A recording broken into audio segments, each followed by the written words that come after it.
शोभाशीष प्यारे बच्चों, आज के इस वीडियो लेक्चर में हम कक्षा 10 रसायन विज्ञान के पहले पाठ रासायनिक अभिक्रिया एवं समीकरण पर चर्चा करेंगे। केमिकल रिएक्शन एंड इक्वेशन क्या है? केमिकल रिएक्शन अर्थात रासायनिक समीकरण क्या है? जब दो या दो से अधिक तत्व अथवा यौगिक आपस में मिलकर या एक ही उत्पाद अपघटित होकर एक या एक से अधिक उत्पाद की उत्पत्ति करता है, तो इस प्रकार की अभिक्रिया रासायनिक अभिक्रिया कहलाती है। तो रासायनिक अभिक्रिया को यदि हम परिभाषा में लिखें तो यह लंबा होता है। यदि हम इसे थोड़ा संक्षिप्त करके लिखना चाहें, जैसे अगर हम कहें कि ऑक्सीजन एवं हाइड्रोजन मिलकर के जल बनाता है, अर्थात अगर इसको हम परिभाषा में लिखेंगे तो लंबा होगा। अगर इसे थोड़ा संक्षिप्त लिखना चाहें तो हमको लिखना होगा ऑक्सीजन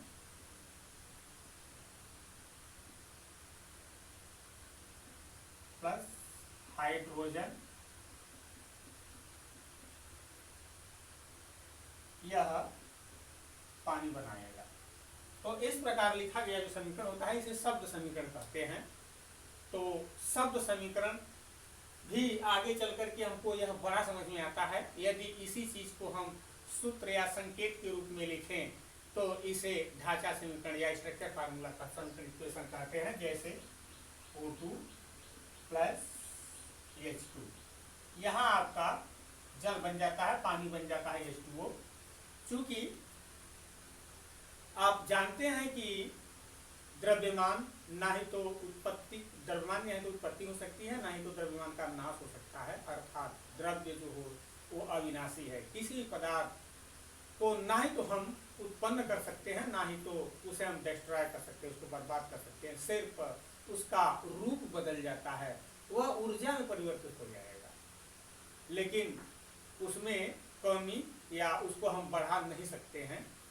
तो इस प्रकार से यदि हम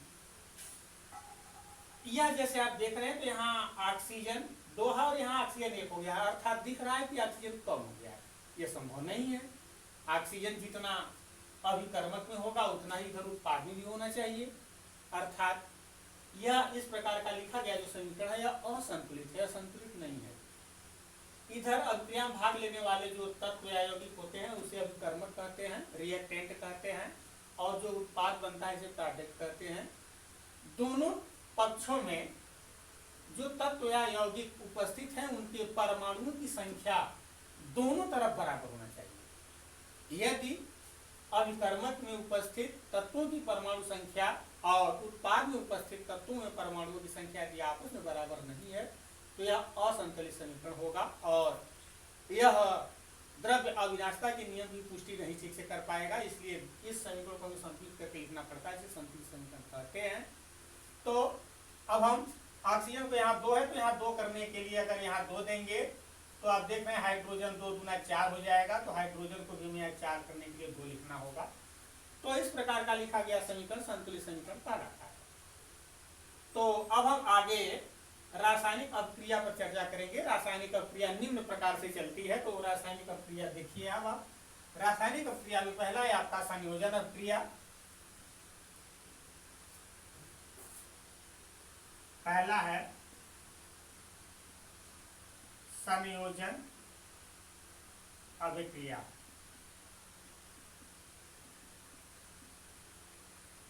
इसे कॉम्बिनेशन रिएक्शन के नाम से जाना जाता है।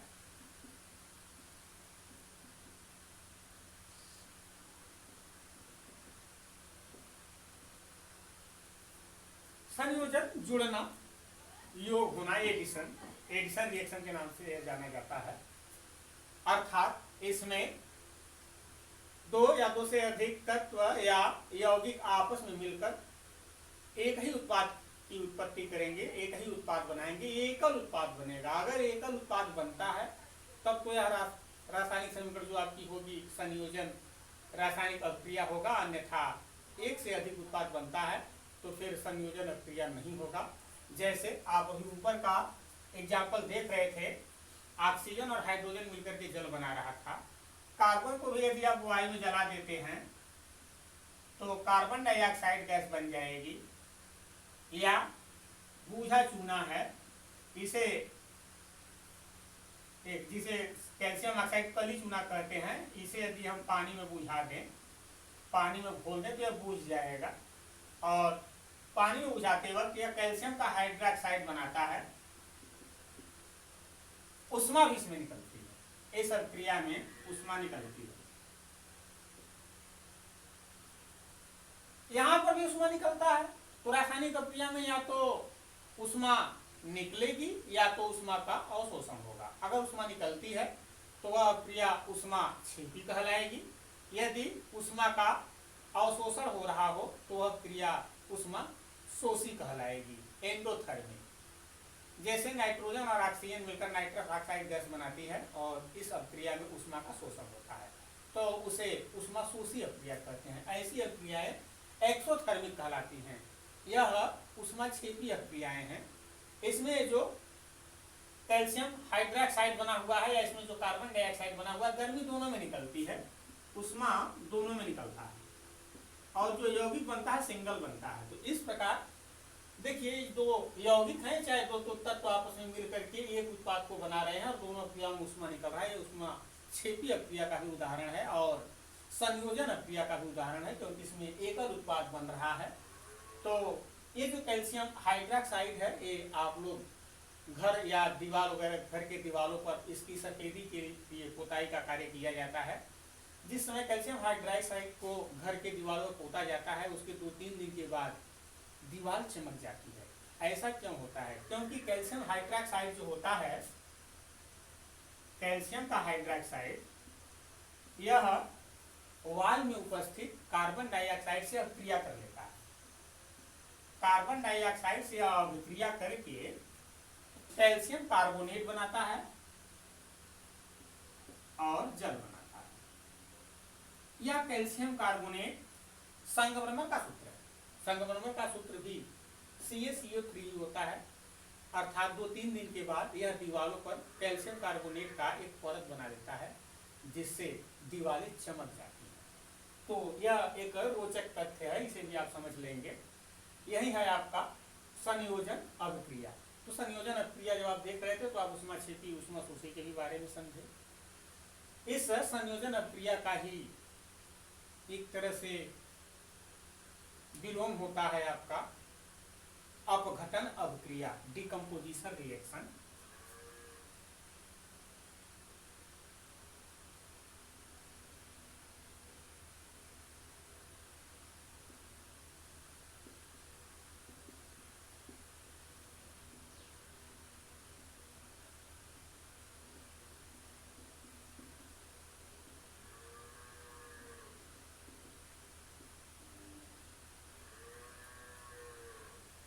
अपघटन क्रिया में कोई एक पदार्थ अपघटित होकर के 2 या 2 से अधिक उत्पाद की उत्पत्ति करता है, तो इस प्रकार की अभिक्रियाएं जो होती हैं वह अपघटन अभिक्रिया कहलाती है। जैसे यदि हम आयरन सल्फेट को गर्म कर दें तो यह आयरन सल्फेट है, यदि इसको गर्म किया जाए, ताप दिया जाए, तो यह फेरिक ऑक्साइड, सल्फर डाइऑक्साइड और सल्फर ट्राइऑक्साइड में यह टूट जाता है। अर्थात जो यह फेरस सल्फेट होता है, यह जो हरे रंग का होता है, यह गर्म करने पर सबसे पहले तो फेरस सल्फेट का जो फार्मूला होता है, यह FiSO4 × 7H2O होता है। इसमें जल के 7 मालिक्यूल होते हैं, अणु होते हैं। यदि इसको गर्म किया जाए तो सबसे पहले यह अपना रंग बदल देता है और जल को वाष्पित कर देता है। इसके बाद तो यह अपघटित होता है। अपघटित होता है फेरिक ऑक्साइड में, सल्फर डाइऑक्साइड में और सल्फर ट्राइऑक्साइड में। अर्थात सल्फर को यदि आप वायु में जलाएंगे तो सल्फर डाइऑक्साइड की गंध आती है। तो सल्फर डाइऑक्साइड की जो गंध आती है, यदि यहाँ पर भी अगर आप देखेंगे तो सल्फर डाइऑक्साइड की उसी प्रकार से गंध आपको सूंघने वक्त मिल जाएगा।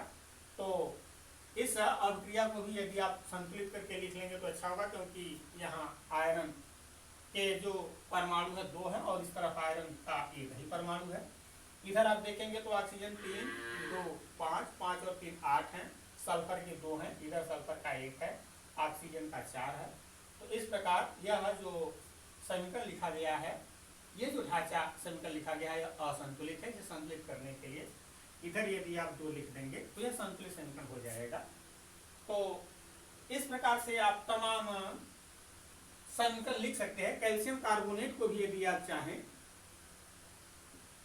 उष्मा दे दे, गर्म कर दें, उसको गर्म करें तो यह कैल्शियम ऑक्साइड जिसे कली चूना कहते हैं और कार्बन डाइऑक्साइड में यह टूट जाता है, जो कि कैल्शियम ऑक्साइड आप ऊपर में जल में मिला करके कैल्शियम का हाइड्रोक्साइड पूछा चूना बनाए हुए थे, यह कली चूना था और यह पूछा हुआ चूना था। यही कैल्शियम कार्बोनेट गर्म होने पर कैल्शियम का ऑक्साइड और कार्बन डाइऑक्साइड गैस बनता है। तो चूंकि यह अपघटन की अक्रिया उष्मा देने से भी होती है, विद्युत द्वारा भी होता है और सूर्य के प्रकाश द्वारा भी हो जाता है। तो यह उष्मा द्वारा अभी आप देख रहे थे, उष्मा द्वारा अपघटन की क्रिया किस प्रकार होती है। अब हम आपको विद्युत द्वारा अपघटन की क्रिया समझाएंगे कि विद्युत के द्वारा कैसे होता है।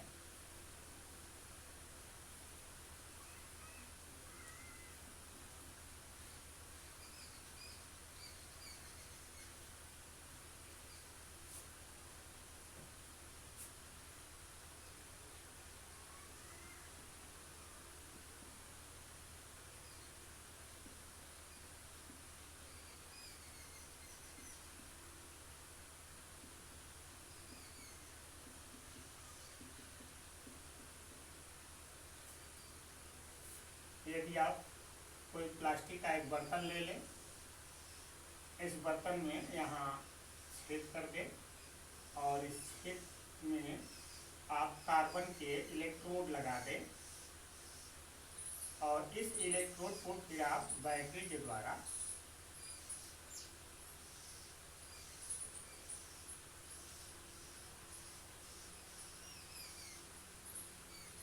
इसको आप जोड़ दें, एक प्लस एक माइनस, जिसमें एक कैथोड होगा और एक एनोड होगा। एनोड का कार्य करेगा, ये आपका बैटरी है, इसमें आप जल भर दीजिए। जल में थोड़ा सा HCl मिला दीजिए। HCl के अलावा आप H2SO4 या NaCl मिला सकते हैं ताकि यह उष्मा का या विद्युत का सुचालक बन जाए। और यदि 6 वोल्ट की बैटरी लगा देंगे आप, 6 वोल्ट की बैटरी से यदि आप कनेक्ट कर देंगे तो आप देखेंगे कि धीरे धीरे इसमें से बुलबुले निकलने शुरू हो जाते हैं। इस पर यदि आप नलिए से लगाते हैं टेस्ट ट्यूब, तो कुछ देर के बाद यहाँ पर गैस एकत्रित हो जाएगा और यह स्थान खाली हो जाएगा।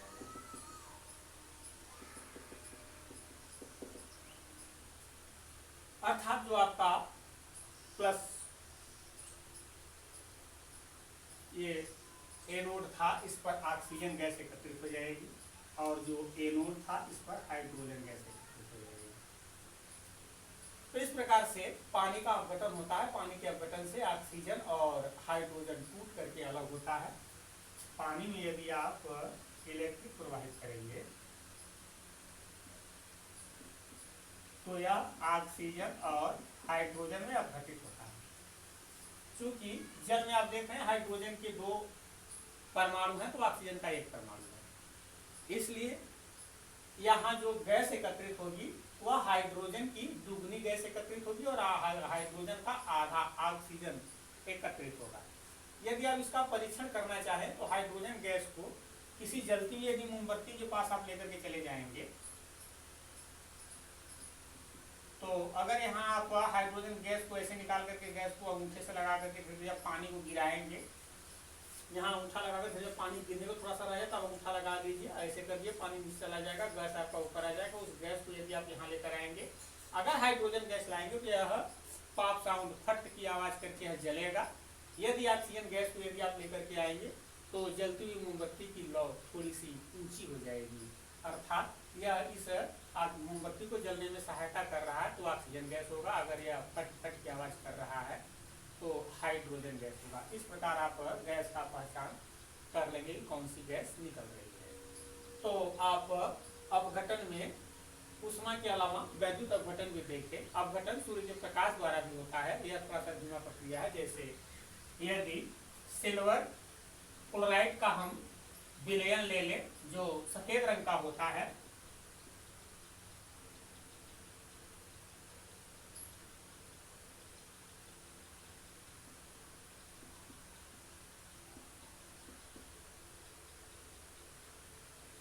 तो यह धूसर रंग में परिवर्तित हो जाता है। इसका रंग जो सफेद होता है धूमिल पड़ जाता है, अर्थात Ag अलग हो जाता है और क्लोरीन अलग हो जाती है। तो यहाँ भी देख रहे हैं कि क्लोरीन के 2 परमाणु है और यहाँ 1 है। इसको भी संतुलित करने के लिए क्लोरीन को आप 2 करेंगे तो सिल्वर का भी 2 हो जाएगा। तो यहाँ भी सिल्वर को आप 2 कर दीजिए। इस प्रकार आप सिल्वर ब्रोमाइड में भी यही क्रिया देख सकते हैं, जैसा कि आप सिल्वर क्लोराइड में देख रहे थे। ठीक यही क्रिया सिल्वर ब्रोमाइड अगर भी लेंगे तो इसी प्रकार से अपघटन होगा, सिल्वर अलग हो जाएगा और ब्रोमीन गैस अलग हो जाएगी। तो इस प्रकार से आप अपघटन देख रहे थे। संयोजन में तो आप देख रहे थे कि 2 या 2 से अधिक तत्व या अभी आपस मिलकर एक उत्पाद बनाते थे। यहाँ पर एक ही उत्पाद मिल करके 2 या 2 से अधिक में टूट रहा है। तो इस प्रकार से आप अपघटन अभिक्रिया देख रहे हैं। अपघटन अभिक्रिया के अलावा इसके बाद अब आपका आता है विस्थापन अभिक्रिया। अब आप विस्थापन अभिक्रिया देखेंगे।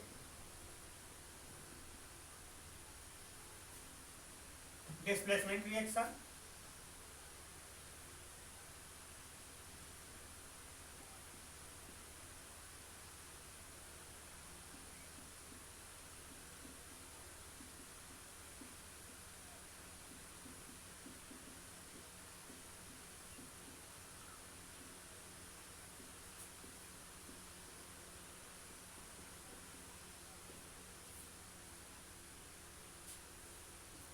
तो विस्थापन अभिक्रिया में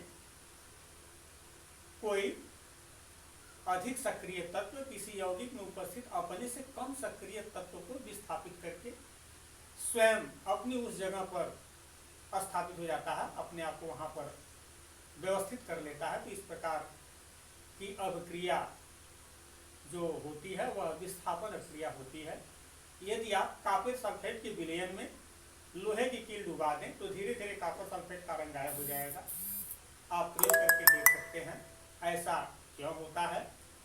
क्योंकि कॉपर सल्फेट CuSO4 में यदि हम आयरन डालें तो आयरन कॉपर से अधिक क्रियाशील है, इसलिए कॉपर को विस्थापित कर देगा और खुद आयरन का सल्फेट बनाएगा,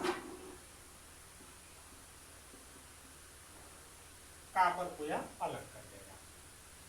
तो अगर कोई अधिक सक्रिय तत्व अपने से कम सक्रिय तत्व को किसी यौगिक से हटा दे, विस्थापित कर दे और स्वयं अपने उस स्थान पर उपस्थित हो जाए, अपने आप को स्थापित कर ले, तो इस प्रकार की जो अभिक्रिया होती है वह विस्थापन अभिक्रिया कहलाती है। आप और भी एग्जाम्पल देख सकते हैं। कॉपर का क्लोराइड ले लीजिए, इसमें जिंक से इसकी क्रिया करा दीजिए तो जिंक का क्लोराइड बन जाएगा, कॉपर अलग हो जाएगा। जिंक चूंकि कॉपर से अधिक सक्रिय है या रासायनिक श्रेणी की क्रियाशीलता में कॉपर के ऊपर रखा गया है, आप देख सकते हैं। आपको अगले पाठ में भी इसके बारे में, रासायनिक श्रेणी के बारे में विस्तार से बताएंगे। तो यहाँ आपको यह समझना है कि यदि कोई अधिक सक्रिय तत्व किसी यौगिक में उपस्थित अपने से कम सक्रिय तत्व को वहां से हटा करके स्वयं उस स्थान पर आ जाता है, तो इस प्रकार की अभिक्रिया विस्थापन अभिक्रिया कहलाती है। इसके बाद अब आपको द्विविस्थापन अभिक्रिया पढ़ना है।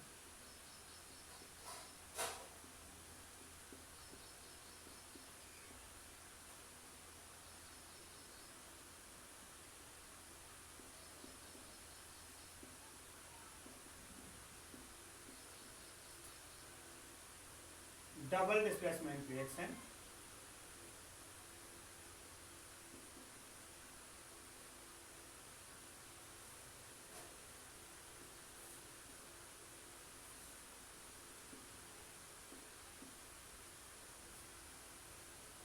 द्विस्थापन अभिक्रिया 2 आयनिक यौगिकों के जलीय विलयन में संपन्न होती है। इसमें यौगिकों के आयनों अथवा मूलक के परस्पर अदला बदली अथवा विनिमय से के दौरान जब नए उत्पादों की उत्पत्ति होती है तो इस प्रकार की अभिक्रिया द्विविस्थापन अभिक्रिया कहलाती है। अर्थात ऐसी अभिक्रिया जिसमें यौगिकों के आयनों अथवा मूलकों के परस्पर विनिमय के उपरांत यौगिकों का निर्माण होता है, ऐसी अभिक्रिया द्विविस्थापन अभिक्रिया कहलाती है। यदि द्विविस्थापन अभिक्रिया के दौरान आपको अवक्षेप दिखाई दे, प्रेसिपिटेट दिखाई दे, तो इस प्रकार की अभिक्रिया अवक्षेपण अभिक्रिया अर्थात प्रेसिपिटेशन रिएक्शन कहलाती है। अर्थात यदि आप सोडियम सल्फेट ले लें और बेरियम का क्लोराइड ले लें, इनका अगर आप अभिक्रिया जलीय विलयन में कराएं तो बेरियम का सल्फेट बनता है और सोडियम का क्लोराइड बनता है।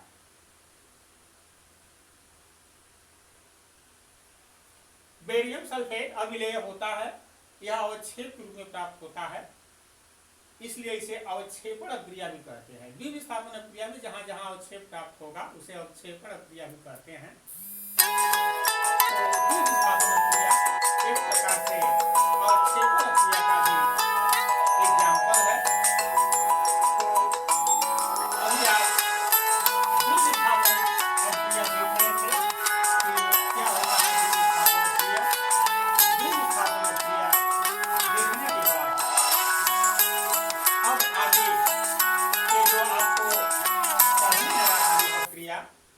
तो देखिए, अब आपको कुछ और रासायनिक अभिक्रियाओं के बारे में यहाँ पर विचार करना है, जैसे आपका है ऑक्सीकरण एवं अपचयन अभिक्रिया।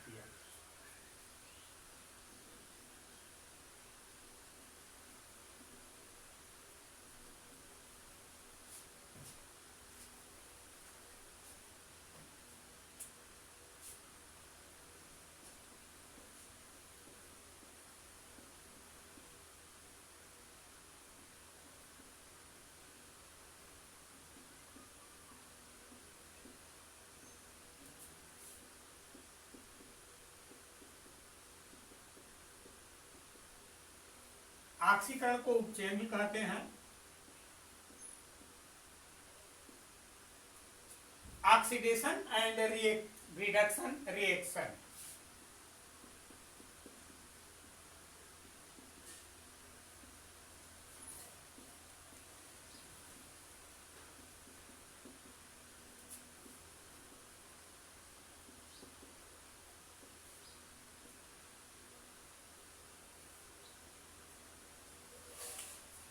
ऐसी अभिक्रिया जिसमें किसी तत्व या यौगिक में ऑक्सीजन की वृद्धि होती हो तो उस तत्व का उपचयन होता है।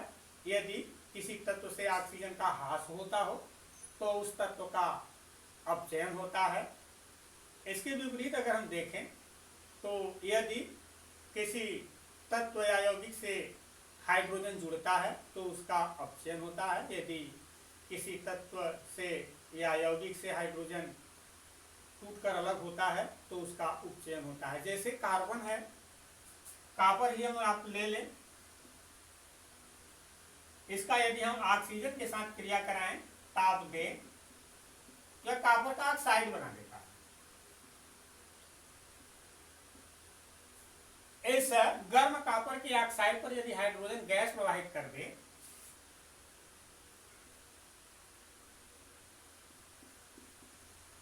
हाइड्रोजन गैस प्रवाहित कर दे तो जल बनता है और कॉपर अलग हो जाती है।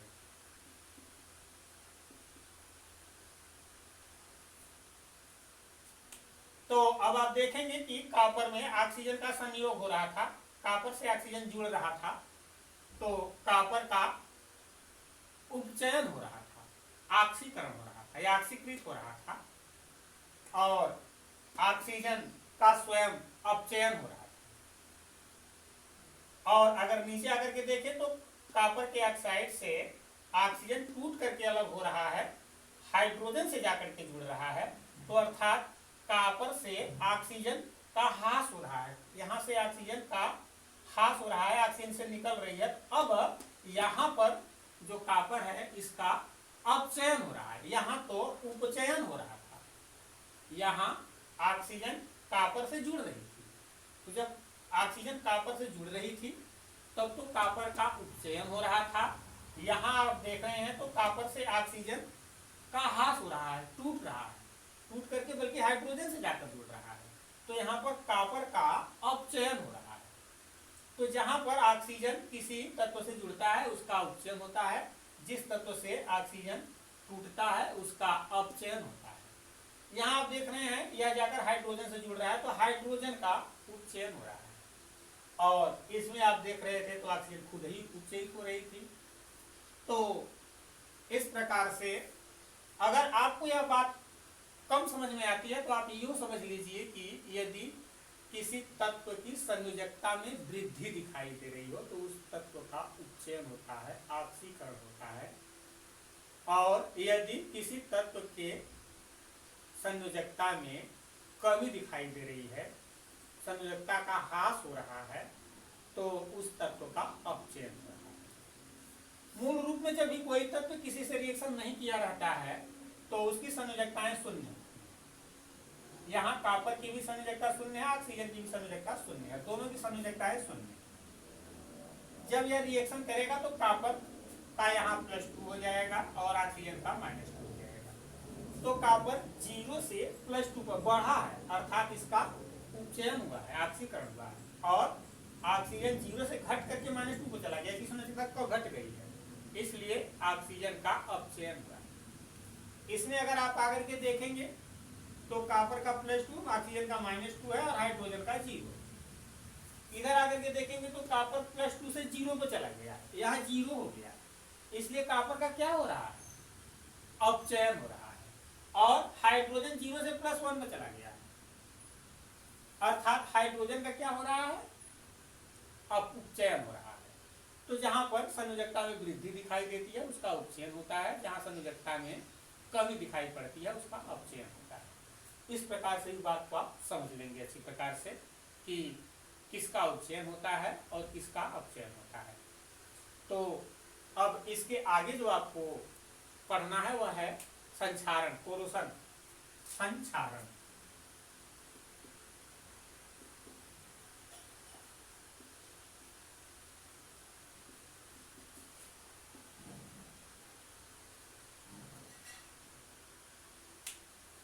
यदि धातुओं को लंबे समय तक के लिए प्रकृति में खुला छोड़ दिया जाए तो यह वातावरण या वायुमंडल में उपस्थित आर्द्रता में ऑक्सीजन है, पानी है, उससे क्रिया करके धीरे धीरे उस धातु के ऊपर एक ऑक्साइड की परत चढ़ जाती है, जिसे हम धातु का संक्षारण कहते हैं।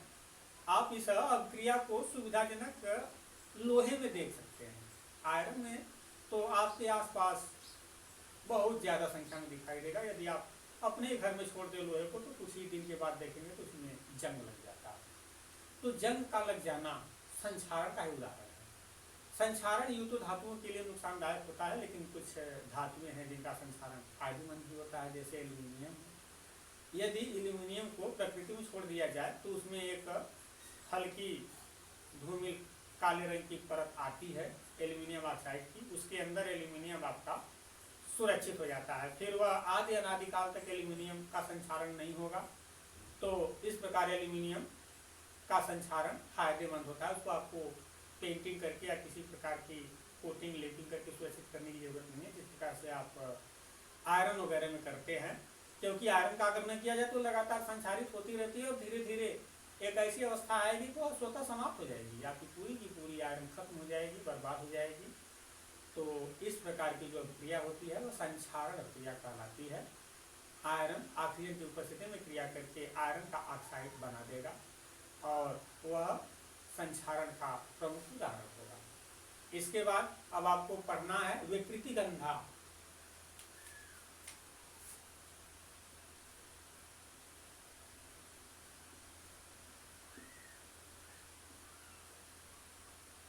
ट्रांसिडिटी,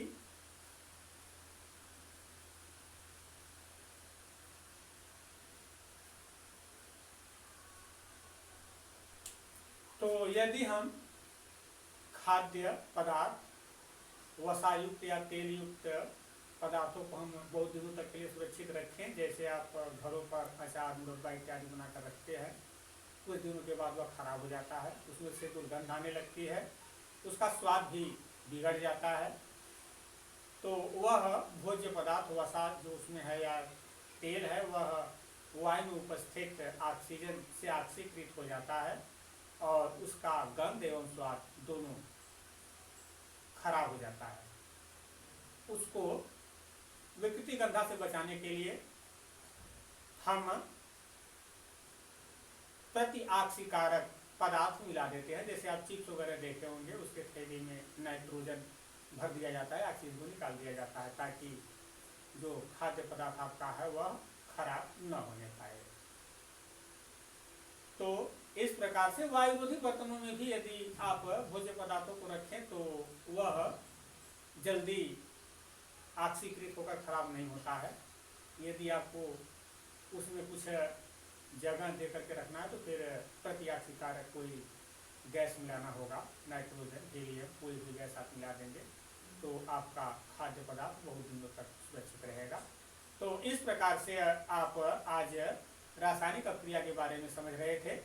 यदि आप लोगों को रासायनिक अपक्रिया समझ में आया हो तो आप हमारे इस वीडियो चैनल को सब्सक्राइब करें और वीडियो को लाइक करके अपने मित्रों में शेयर करना न भूलें। धन्यवाद।